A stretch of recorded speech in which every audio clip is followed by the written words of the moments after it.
Hi everyone, and welcome to the stream for Tour de Boudicca. We're getting underway here, and so we're going to go a little out of order to do all of our intro stuff and our discussions of the race, as the racers are already on the course. So this is a 3-day tour, starting with a scratch race today, and then 2 races, 1 race tomorrow and 1 race on Sunday. Today's race is on the BRAEK-fast Crits and Grits, and I'm joined by Jillian Howland, and my name is Becca Neeson, and we are part of the women's community, and we are excited to bring you this coverage. So we're going to jump over to the course, and we're going to watch the A's climb the Segura South as Jillian explains the racing score. Thank you, Becca. So those of you who have been racing with Zwift in the past know that we used to have basically an alphabet scoring system, but we have graduated to numbers. So rather than purely going off of like watts per kilogram, sort of like an FTP-based scoring system, the new scoring system actually goes off of what is called a seed score. It is still based off of weight, but then it also brings in historic power numbers. So Zwift, there's a super fancy algorithm. Big shout out to the engineers at Zwift who it actually brings in some of your activities from the past 90 days, pulls out your best 30-second and your best 10-minute power performances. It plugs it into the algorithm, as I mentioned, and it gives you a numeric score between 0 and 1,000, 1,000 being the top end. Some of our strongest racers are up close to 1,000 or at 1,000, I suppose. And then 0, it's sort of broken down with our lowest category ending in 0. So for the Tour de Boudicca, Pen A, we're seeing them here live on the screen. Their scores are going to be anywhere between 500 and 1,000. Pen B, which has kind of been traditionally our category B, 375 to 500. Pen C is going to be our 250 to 375, sort of our intermediate range. Pen D, 125 to 250, and then following up in Pen E is 0 to 125. And we do actually have riders in every single category across the stage race. Our largest categories are Pen B and Pen C. Pen C tends to be our largest category all the time. We do have a substantial number of racers in Pen A and Pen D, and then our smallest, but our small but mighty Pen E. We will also be showing them today. So the scoring system kind of works as a muscle. If you're not going to use it, it's gonna, you're going to lose it. So, if you're not racing very frequently, you're going to see that score kind of deteriorate, just as time goes on. But the better you do in races, especially like the deeper your race is stacked, or the level of difficulty, if it's a higher level of difficulty race, and say you're doing really well, you're finishing mid-pack, top 10, top 20, or you're winning the races, your score is going to increase. And that makes it just much more enjoyable for to be racing at the category kind of established for yourself. That way you're not hopping into a race and being outraced, or you're being under-raced. It makes things a little bit more kind of even across the playing field. Hopefully that gives you a good idea of the different levels that we'll be looking at today and throughout the weekend. I'm going to hand it back to Becca, and she's going to sort of go through the course a little bit as we watch our riders ascend one of the beginning climbs. Yeah, thank you. So I am just hopping through the categories right now, just so that we can watch one of the major features on this course, which is Segura South, which was right out of the gates. They went up, and you saw that the A's really had very little separation. They were all in a big pack going through it. They're going to then go down Segura North. So they don't have a lot of separation in their field, but we're here with the C's right now, and we can see that they're actually breaking up already. And you did see, as I clicked through the B's, that Joanne Ernst from Crush Pod was off the front by 6 seconds. I doubt she's going to be able to maintain that distance as we go through the course because this is a very rolly course, as are most of the Scotland courses. But she did get quite a bit of separation, so that'll be interesting to check back in on. And so we see the C's made it up over the top, and they're going down. We're going to switch and we're going to look at the D's and the E pen, and then we'll go to the course map. So let me see if I can switch to, this is the D's already have quite a bit of separation. So here is Sonia Weber. And you can see a big long line of D's going 4 seconds. So there's already like 25 seconds right in this first 2 minutes. So this race is likely to be much more spread out than the A's. So I'm going to try to hit up our last pen, which is the E pen. And let's see if we can see where they are. So they're still going up as well. And you also see a lot of separation already here. So these women have racing scores, as Jillian said, between 0 and 125.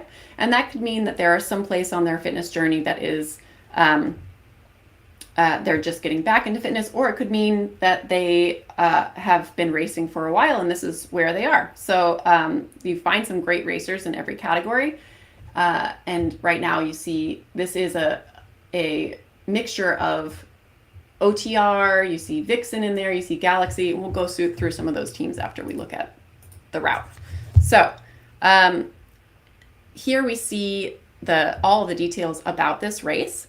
We see it's the BRAEK-fast Crits and Grits. It's only 22.1 kilometers, very lumpy bumpy with almost 245 meters of climbing. The racers are getting Feather, Arrow, and Ghost power-ups, and there are a lot of them because every time they go through a lap banner and every time they go through that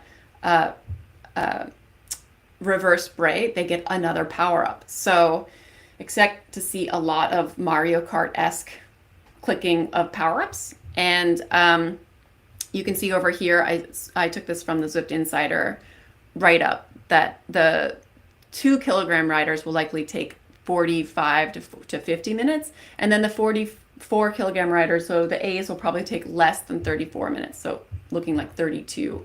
So fast and furious today, but everything is down to the finish line. So and it's time based. Today is the only day when there are 2 times that the racers can race. There's the race right now, and then there's a race later in the day for those riders in North America that couldn't make the race time now. So Jillian, would you actually go through some of the teams that we have participating today?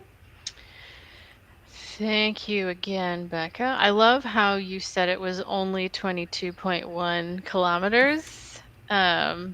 It's going to be some of the hardest 22 kilometers that some of the racers are going to see. Well, I guess we can safely say this year, since it's honestly one of the, well, it's the first women's race of the year.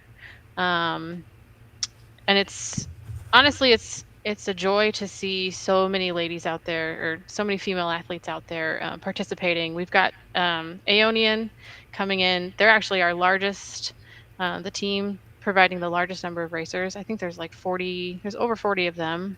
We've got racers represented from Herd and Fearless, the Cowley Road Condors. I love that name. Rave is the team we see there frequently, always providing us a handful of riders in whether it's some of the other races hosted by the Warrior Games, or if it's a ZRL season.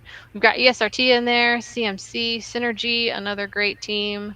Galaxy, Galaxy's a big squad that we're going to see across all categories. I believe they have someone in every single category, along with I believe Aeonian also has riders in every single category. Z-Sun, NZ Bro, they're a great team across the other big pond. Riot, the ladies down under, nope, they're in New Zealand.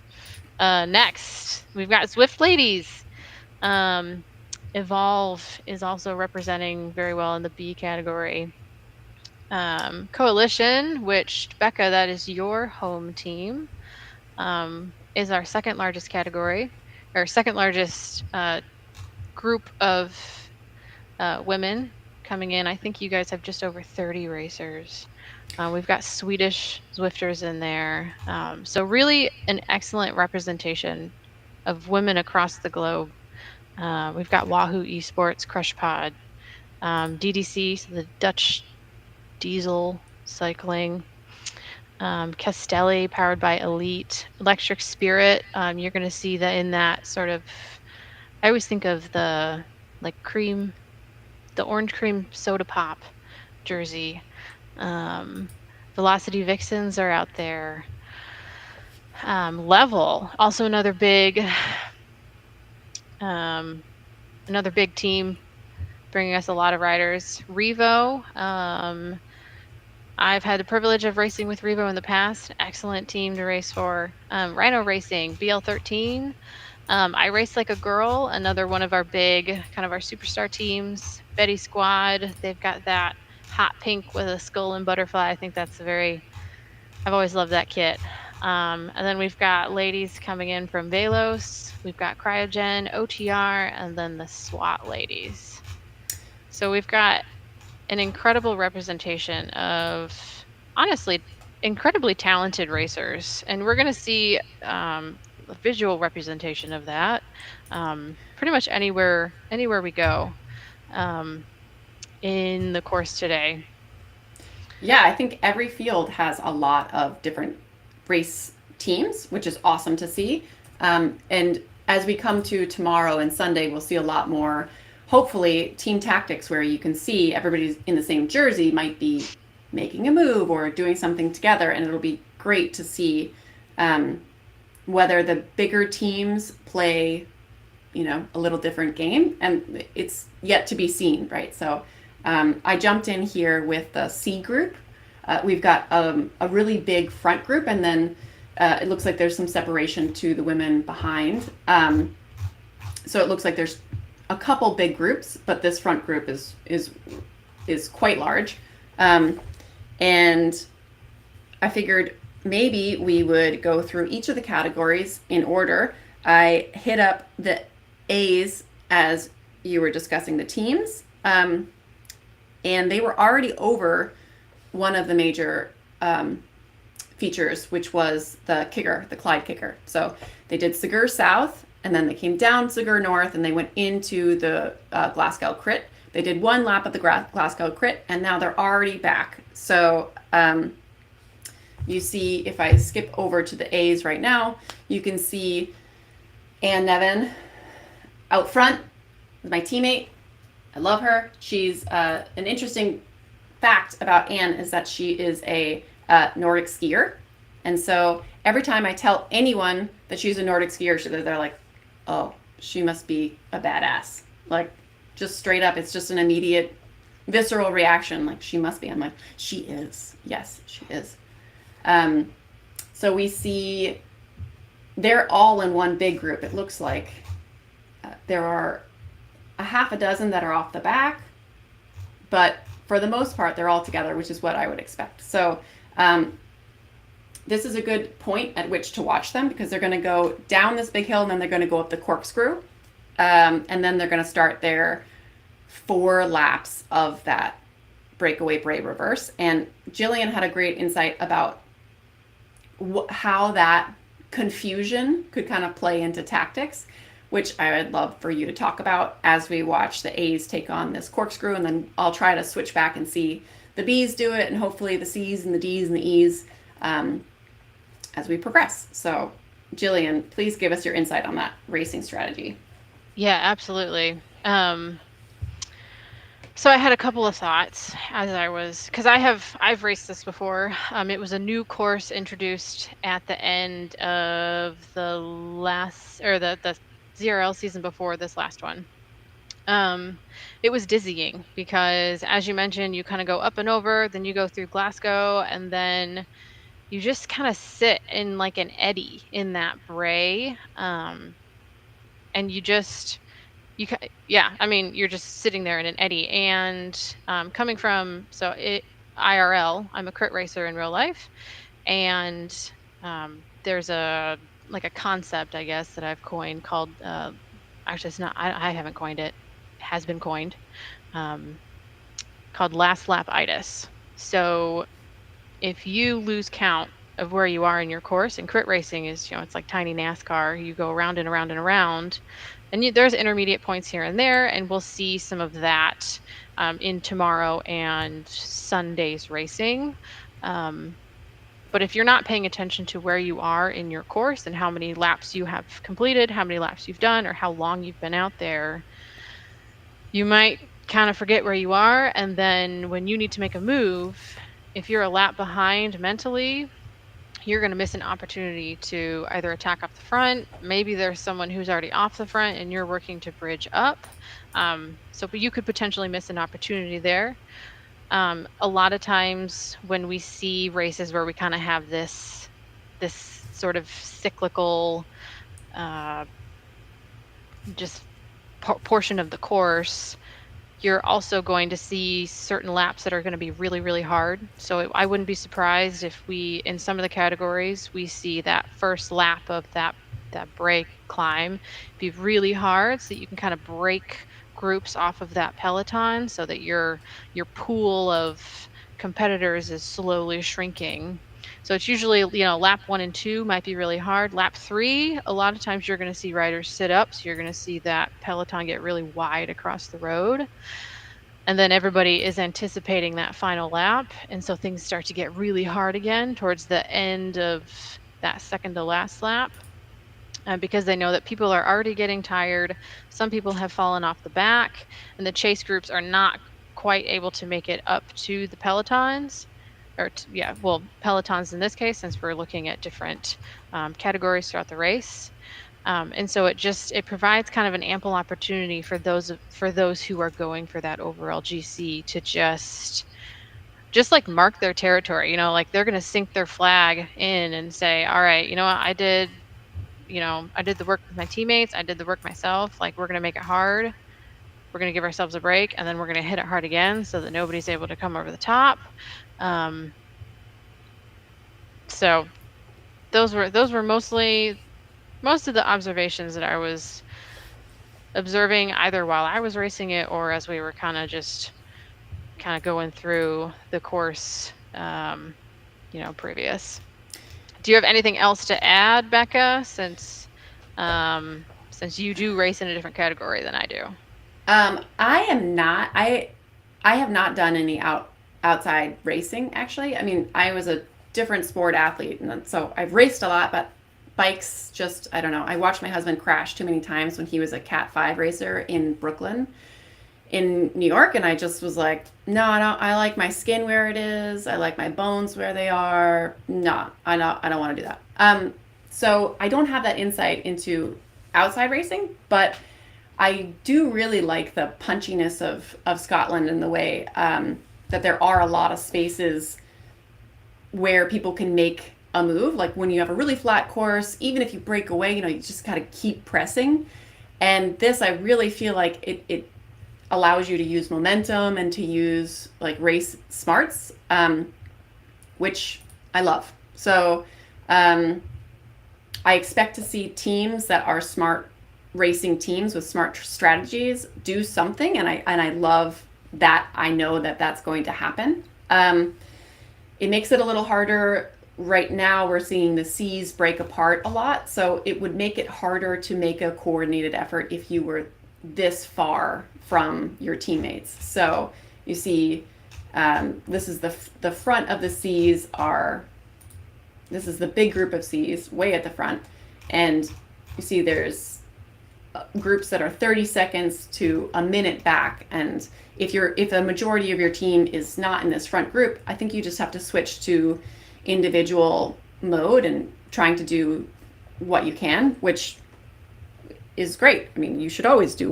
what you can, but it's less fun in my mind because I really like the tactics. So I think we saw everybody go up the corkscrew A to C. We're going to go back to the A's after we watch the D's and the E's go up this corkscrew. So you see everybody hitting their power ups at the same time, which is very logical. But to me, I'm always a little sad when I see everybody using their power ups at the same time, because I'm always like, what else could you have done if you just could have held on? But again, in this course, you get so many power ups that, unless you have a ghost, which is my personal least favorite thing in the world. And with the power-ups, they don't know what they're going to get. Right. So it's a 30% chance, or 33.33333% chance that they could end up with, what are they, a feather, an arrow, and a ghost for this course. And so, if they have a feather and, there's a 30% chance that they could end up with another one. It's not a bad idea to use them. I tend to be a little bit more sneaky, but I won't give away all my secrets. And so they don't necessarily know what they're going to get. So sometimes you'll see riders hang on to power-ups, and the feather decreases your weight. I know by 10%, I think. By 10%, and it lasts for 15 seconds. 20 and seconds? then 20 seconds. 15, It's 20. less than 30, more than 10. And then the arrow power-up decreases your resistance, so it makes you more aerodynamic. Becca, do you remember the percentage? I think it's also by... I don't remember seeing. I'm sure Eric has written on it, but I have not seen. It's probably around 10%. They're all around like 10, 15%. And then the ghost, which, if you know how to use the ghost, can be a very sneaky power-up. It basically makes you invisible for 10 to 15 seconds. Yeah. However, sometimes riders will accidentally leave their fire socks on, so you can tell where they're going. Oh yeah, that's always a little bit of a bummer when we see someone make an excellent move, but they've got their hot socks on, and we can see their trail of fire. Oh yeah. My personal favorite is the arrow. I've had a handful of arrows. I've actually won the Queen stage of this stage race a couple years ago because I had an arrow helmet. I mean, really, yeah, it does help. And it's really exciting to see, and I'm really excited actually to see some of our sprinters come out later in the weekend, and you're going to see them employing arrow helmets where they can. It's fabulous to see women hit these huge numbers and just like fly forward. And the next couple stages should definitely show that. I'm going to go and talk about some of the women that we're watching right now. We're watching Karen Beswick right now, and she's been Swifting since 2015. So when she's one of the OGs. Yes. She recently retired after a career in the NHS. So congratulations. Yeah. And she loves to fly the flag for older Zwifters, which I think Zwift is great for this, because at some point, I like my skin and my bones where they are, and I'm in my low 40s, so I can't imagine wanting to risk it when you're in your 60s. I mean, she may have retired early, but that's a guess about how old she is. But as you get older, you're like, I don't want to risk it. And this is a great platform to show your stuff and to show that your fitness can last for a really long time. So we've got right next to her, Sarah Watmore. So she's one of those women that entered women's racing because she was into women's empowerment. So she's witnessed like elite racing. She's done organizing of teams, which we always love to see. And this is her first time using ZRS as a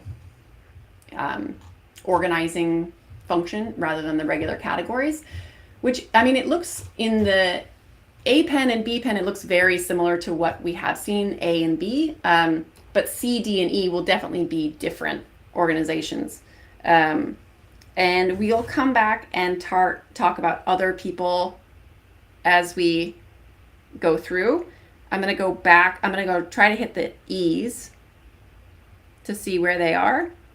And then we'll go back to the A's because we want to see them as they hit the last couple kilometers because they've been at it. So here we see Ann Walker. She's in second, and you can see that this field is quite split out. It So completely blew apart. yeah, Which that's something that's actually really exciting to see in the lower categories, because the talent, it's like, it's like a triangle. As you get lower in the categories, the breadth of talent gets wider. And so you're going to see these fields just like ripped apart by whether it's that corkscrew that they went up or that initial climb. That can, because if you don't come in really warmed up, and the rest of the field is able to go up and over and you're kind of struggling through it, it's really, really going to stretch some of these lower levels. Although I will say, so I'm a C racer, and I've raced B's, I've raced A's, but C category is like it's war from kilometer 1. Like, it is hard the entire time.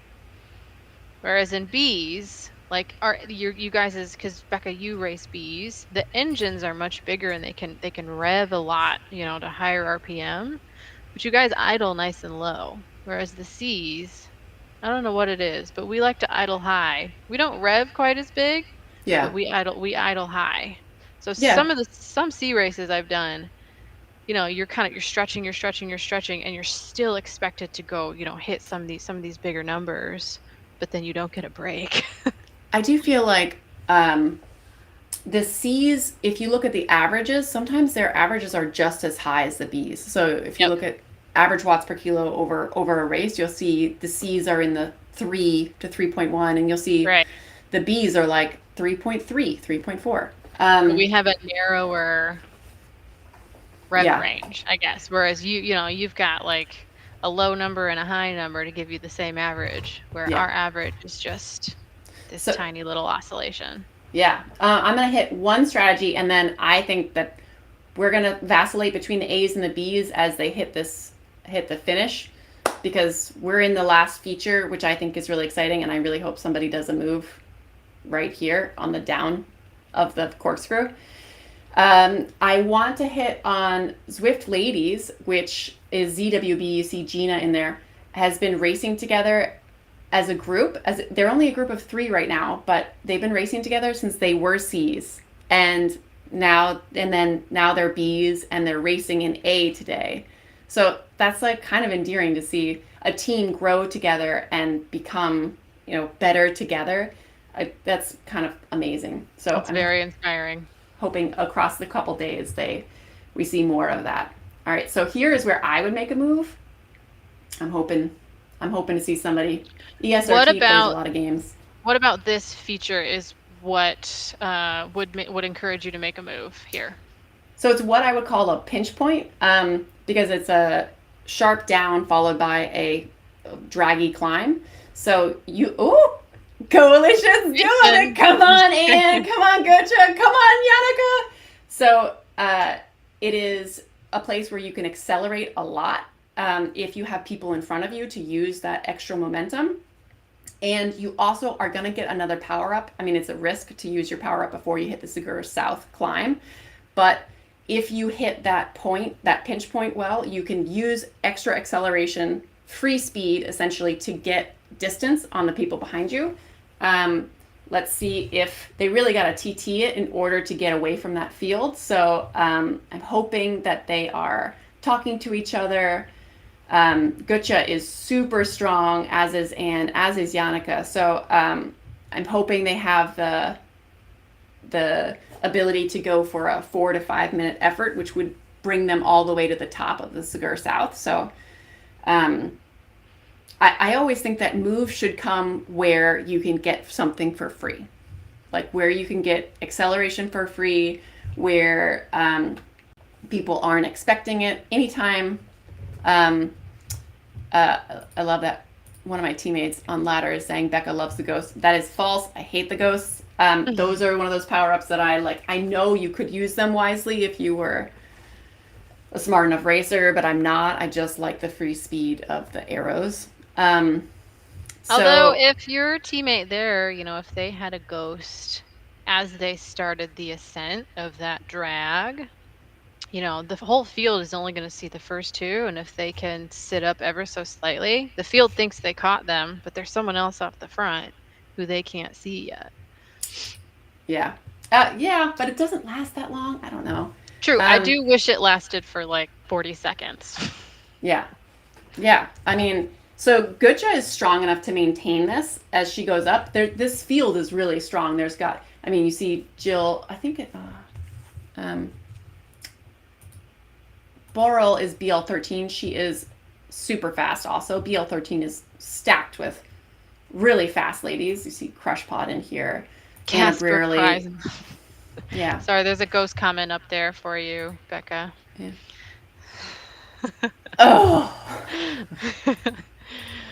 Yeah. No, I hate the ghosts. All right. So anyway, I feel like we should switch to the bees because they're gonna finish soon, but I want to finish with this, and I want to see what people can do. This, I mean, God, she's so strong. Give her a power up.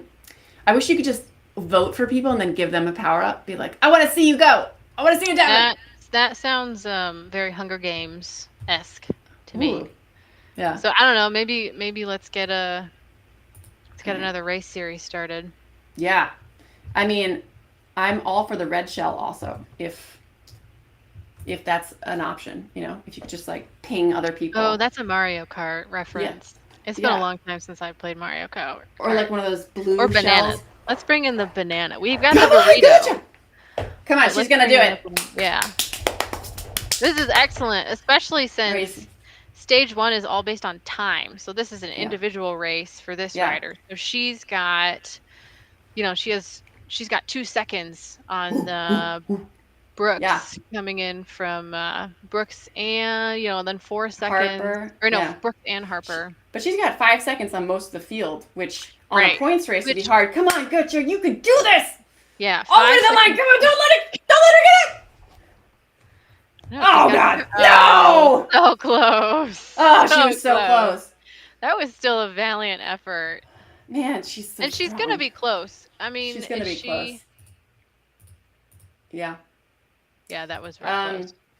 All right. I will switch to the bees, even though my heart is broken.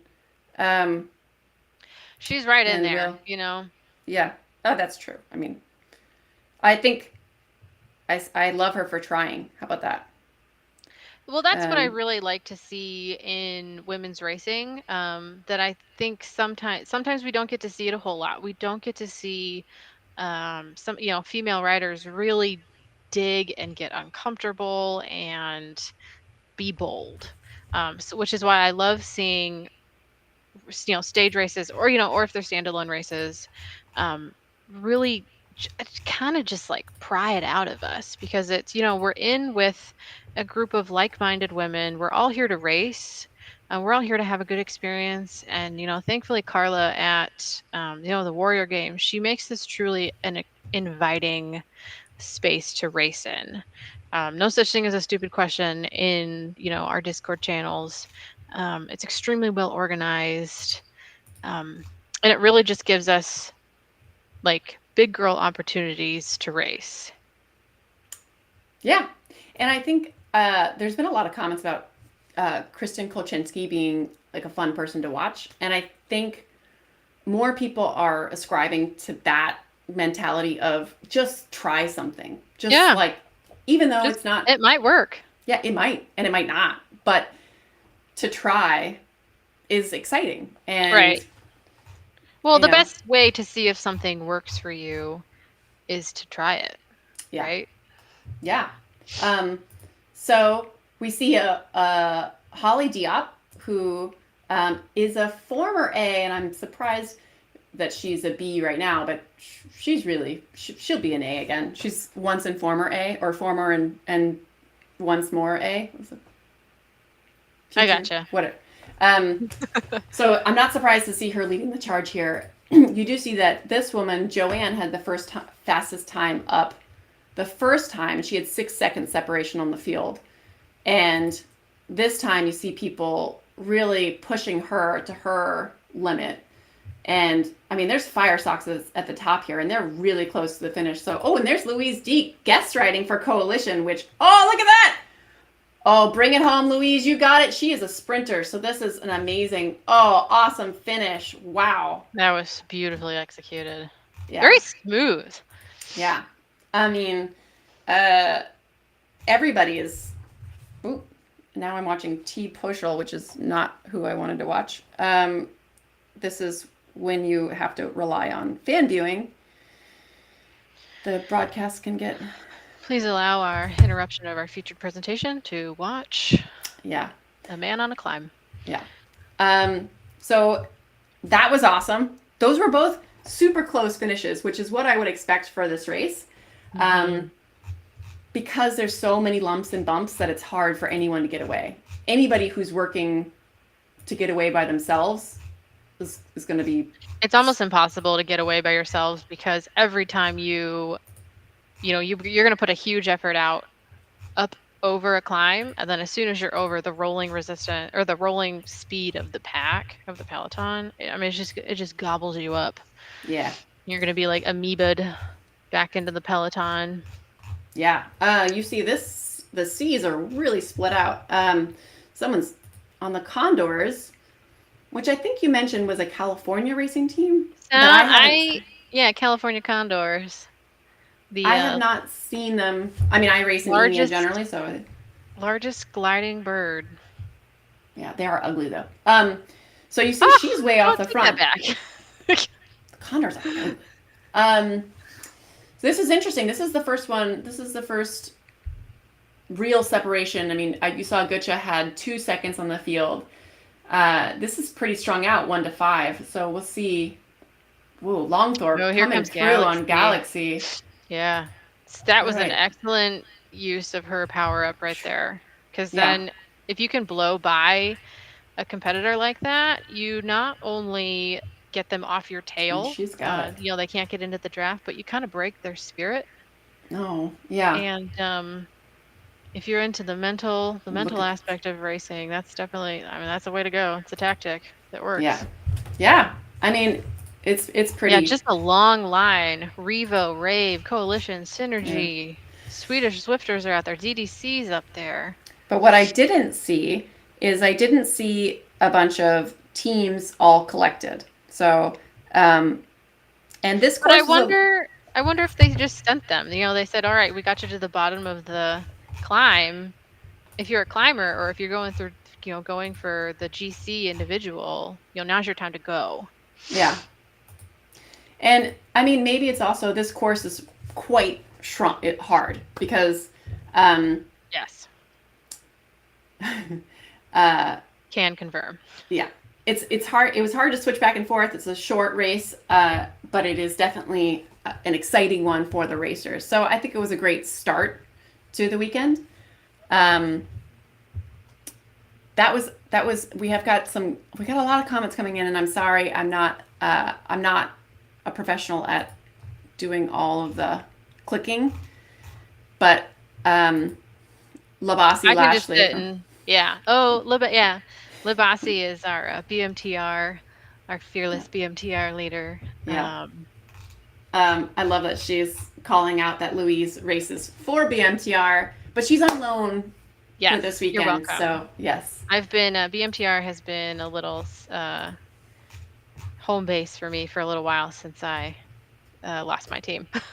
Oh, they're a great team. I mean, honestly, I think I don't think there's a bad team. Like, they're all fabulous. Yeah. Like, no matter what team you might not vibe with them, but you can say, all right, I'm gonna go try the next one. And there's like no hard feelings. You need to find your people, right? Like, so the Zwift ladies obviously found their people, right? Because they grew together as a team. They went from C to B to A. Yes. Level has been growing a lot recently. I know Lisa's been doing a lot of awesome recruiting. So there are teams, that have a lot of Ds. There are teams that have a lot of races. There are teams that have a lot of rides. Like, everyone has a different flavor, kind of. And just like every personality is different, every team is different, but there is one for everyone. And Right.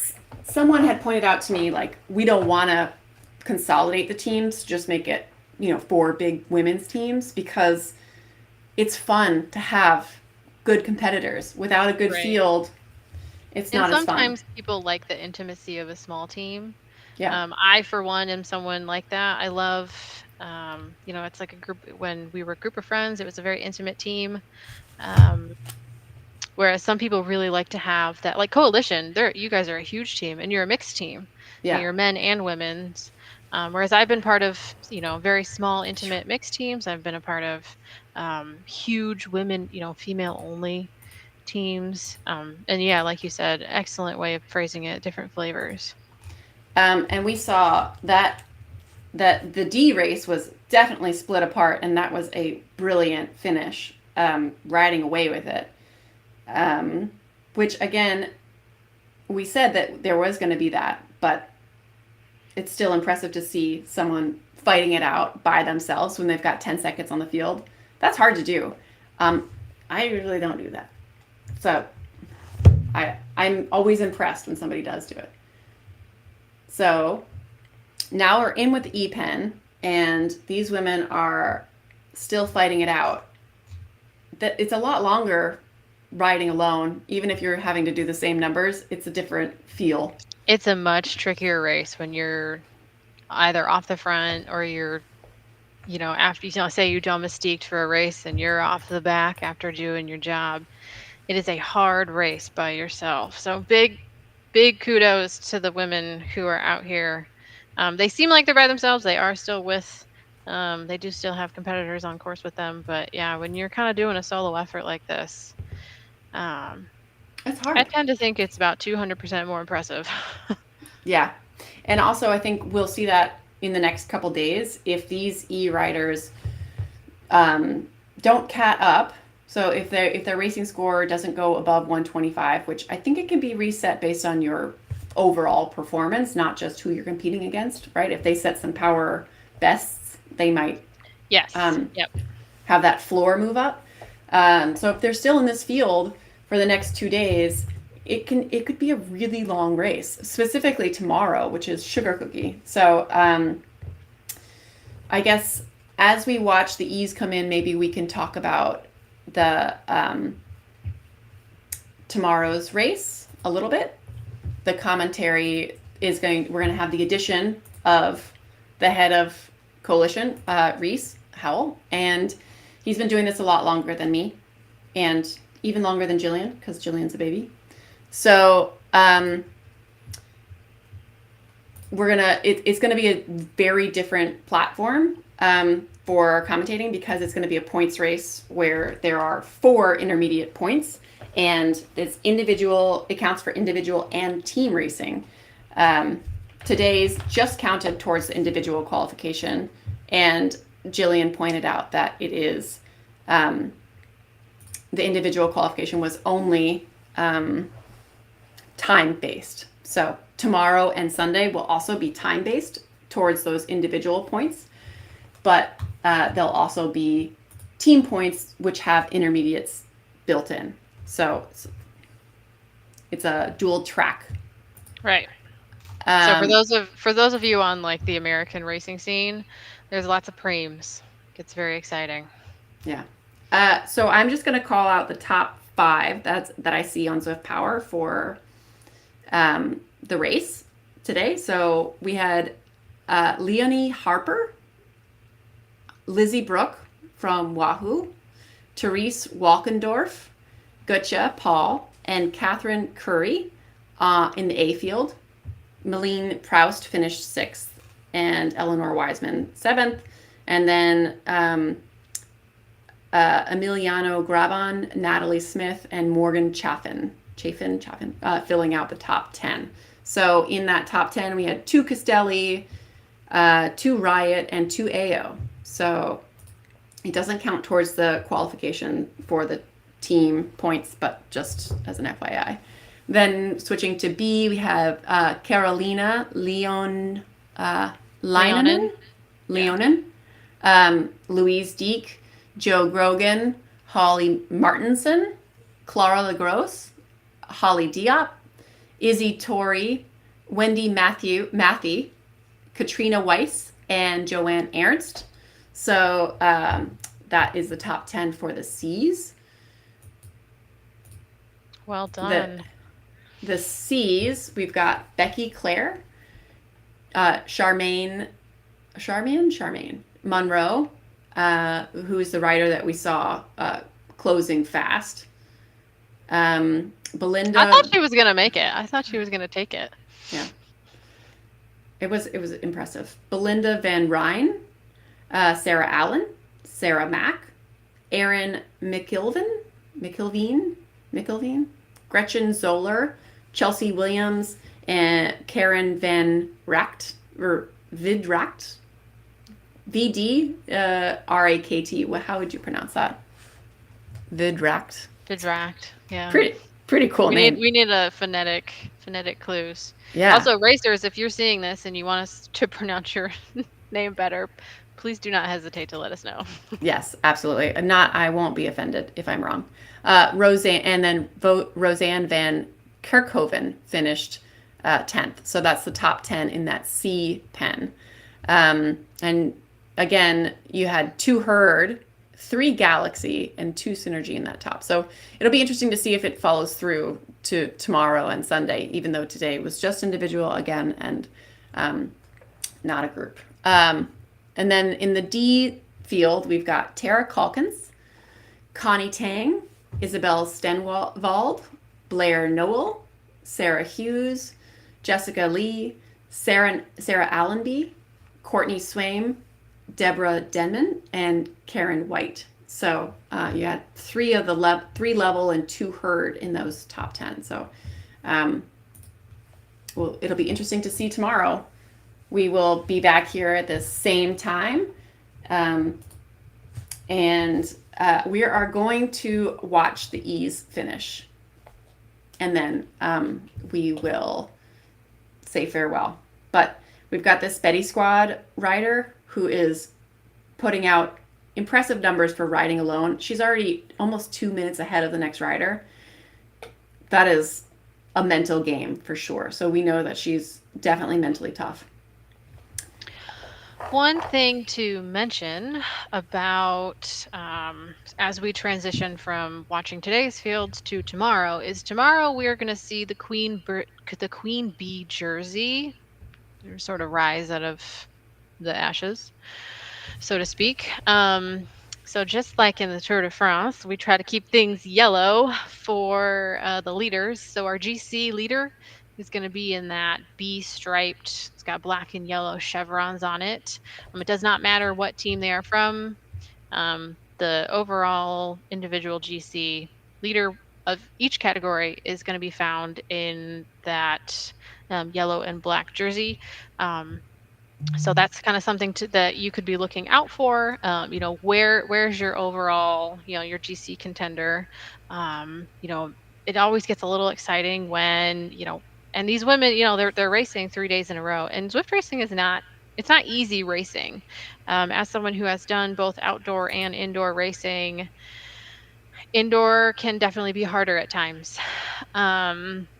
Although you can't crash indoors, which I think is why so many women tend to gravitate toward racing indoors. It's very safe. The worst thing that's going to happen is you're going to lose your Wi-Fi. And so sometimes, sort of back to the Queen Bee, or the overall GC leaders jersey, is sometimes, they'll have a really, really great race today, and say they don't, they didn't nail their recovery, or, maybe they didn't sleep well if they're a mom, maybe they've got a sick kiddo at home. Sometimes you'll see them kind of fall off the back of the peloton, which is always, it's always a little discouraging. But then all of the riders, if they're in the peloton and they know that GC leader is not in the peloton with them, you'll see the race kind of light up, because they know that, okay, because it's based on time, that rider's 6, 12, 24 seconds off the back, so that overall spot is open again. And so you're going to start to see the more of the GC riders kind of come out of the peloton and stretch their legs. And then we're also going to see teams. So as Becca mentioned, tomorrow is when the team general classification begins, because that's when we start ringing in the points. So we're going to start, and we'll bring in our other commentator is going to have a lot to say about what was the term that was used, chaos monkeys, which I think is great. I think we need to put it on t-shirts. We're going to see how teams start to kind of work together. We're going to see those, the inner gearings of how well different teammates who have raced with each other for a long time. We're going to see them come out and really work for their team, and we're going to see them shine in that way. And I think the just the length of the course is almost right. Almost it's a twice long as course long. tomorrow. Yeah. So we're going to see a lot of different strengths. Somebody who can hold something for 5 minutes is not necessarily the same person who can hold it for 20 to 30 minutes. So right. I expect that Our A big field will be a little bit more spread out too. Yeah. So I personally am excited to see the diesel engines come out. yeah. And I think it'll be a different field at the end tomorrow. So I think I'm excited to watch that. Exactly. So we're seeing our e-riders come in. They are split out, but there was this woman, C. Willoughby, did an amazing job trying to close that gap to the front. And I always want to cheer for the person behind, even if I like the person in front. It's usually me who's failing at the end, and then somebody else is coming up on me, and I'm like, yeah, same. I'm always the person who's being overtaken, and I can hear people cheering for the person behind me. Yeah, but it's always nice to cheer. So I always appreciate that strength at the end. It's like finding the bottom of your well and just busting through it. It's really impressive. So all right, so that's it. I think I'm gonna try outro music, which is going to make Reese proud, hopefully. So any last words, Jillian? The only thing I have to add is basically a huge thank you to the Warrior Games for, every year putting on the Tour de Boudicca. As Becca mentioned, actually, I'm not sure if you mentioned, our broadcast is brought to you by, well, I know you mentioned Reese from Coalition, and then I come from Freebird Endurance Coaching. Becca, I know you also have some relations with both entities. But yeah, I'm really excited to continue the broadcast for tomorrow. I'm really proud of all the women who tried something new or they stuck with it. We'll come back with some highlights to share on tomorrow's broadcast. Just some shout outs here and there. Fabulous racing to all the racers, and thank you to everyone who tuned in. We could sit here and talk, but it always helps when there are people who we talk to. Yeah. Yeah, for sure. And tomorrow maybe each of us can come up with a potential rider that we think is going to be a chaos monkey. So I'm happy to provide a few that I know are excellent chaos monkeys. So if you have any ideas, please let us know in the chat about who could be a chaos monkey. So not everybody can be. So hopefully we'll find one. And I'm going to try this outro music. So see you guys tomorrow. See you tomorrow.